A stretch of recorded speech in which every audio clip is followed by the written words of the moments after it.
राम मंदिर पर supreme court द्वारा दिए गए फैसले के बाद मंदिर निर्माण के लिए भूमि पूजन का कार्य पूरा हुआ।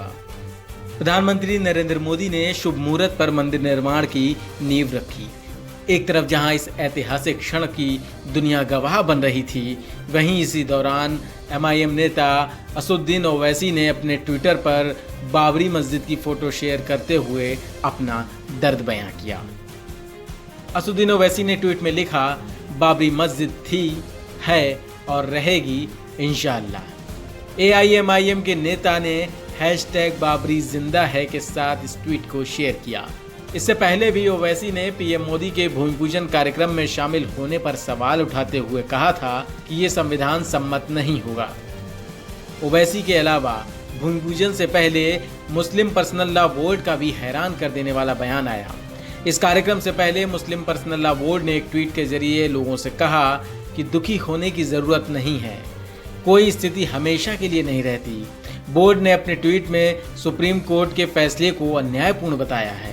सुप्रीम कोर्ट के फैसले के बाद विवादित ढांचे और श्री राम मंदिर का फैसला हो पाया, लेकिन भूमि पूजन से पहले all India Muslim personal law board ने एक बार फिर सुप्रीम कोर्ट के फैसले पर सवाल उठाया है और हागिया सोफिया मस्जिद का उदाहरण देते हुए कहा, बाबरी मस्जिद थी, हमेशा रहेगी।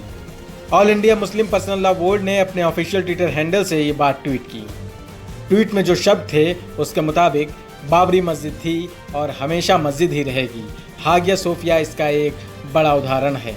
अन्यायपूर्ण, दमनकारी, शर्मनाक और बहुसंख्यक तुष्टिगुण निर्णय द्वारा जमीन पर पुनर्निर्माण इसे बदल नहीं सकता है। दुखी होने की जरूरत नहीं है, कोई स्थिति हमेशा के लिए नहीं रहती। All India Muslim personal law board के जनरल सेक्रेटरी मौलाना वली रहमानी ने एक प्रेस रिलीज में कहा कि हमारा हमेशा यह मौका रहा है कि बाबरी मस्जिद किसी भी मंदिर या किसी हिंदू इबादतगाह को तोड़कर नहीं बनाई गई। मौलाना वली रहमानी ने कहा कि हालात चाहे जितने ख़राब हों, हमें हौसला नहीं हारना चाहिए, मुखालिफ हालात में जीने का मिजाज बनाना चाहिए। मैं मुसलमानों से अपील करता हूँ कि वो सुप्रीम कोर्ट के फैसले और मस्जिद की ज़बान पर मंदिर की तामीर से हरगिज़ दिल बर्दाश्ता न हो। हमें यह भी याद रखना चाहिए कि खाना काबा एक लंबे अरसे तक शिर्क और बिदअत परस्ती का मरकज़ रहा है। हमारी जिम्मेदारी है कि ऐसे नाजुक मौके पर हम अपनी गलतियों से तौबा करें, इखलाक और किरदार को संवारें, घर और समाज को दीनदार बनाएं और पूरे हौसले के साथ मुखालिफ हालात में आगे बढ़ने का फैसला करें। आपको बता दें कि 1500 साल प्राचीन विरासत समेटे यूनेस्को की विश्व विरासत में शामिल हागिया सोफिया म्यूजियम को लेकर बड़ी तब्दीली हुई। पिछले महीने जुलाई में टर्की के राष्ट्रपति रेचेप तैयब एर्दोगन ने इस ऐतिहासिक म्यूजियम को दोबारा मस्जिद में बदलने का आदेश दिया। राष्ट्रपति एर्दोगन ने 1934 के उस फैसले को पलट दिया जिसके तहत 1434 में इस्तांबुल पर कब्जे के बाद उस्मानी सल्तनत द्वारा मस्जिद में तब्दीली हुई हागिया सोफिया को एक म्यूजियम बना दिया गया था। इस ऐतिहासिक इमारत ने कई बार अपनी रंगतों को भी बदलते देखा है। जब यह इमारत बनाई गई तब एक भव्य चर्च हुआ करती थी और शताब्दियों तक यह चर्च रही, फिर इसे मस्जिद में तब्दील कर दिया गया। हागिया सोफिया दुनिया के सबसे बड़े चर्चों में से एक रहा है। इसे 6वीं सदी में बाइजेंटाइन सम्राट जस्टिनियन के हुक्म से बनाया गया था। उस समय इस शहर को कस्तुनतुनिया या कॉन्स्टेंटिनोपॉल के नाम से जाना जाता था।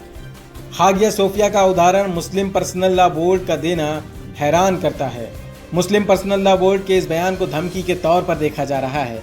यह इसलिए भी हैरान करता है कि जब कोर्ट द्वारा राम मंदिर निर्माण का रास्ता निकला है, उस केस में जो पक्षकार थे वो भी आज इस पावन मौके पर मौजूद थे और राममयी क्षण के साक्षी बने। ऐसे में मुस्लिम पर्सनल लॉ बोर्ड ने यह बयान क्यों दिया, बड़ा सवाल है। News room post, Delhi.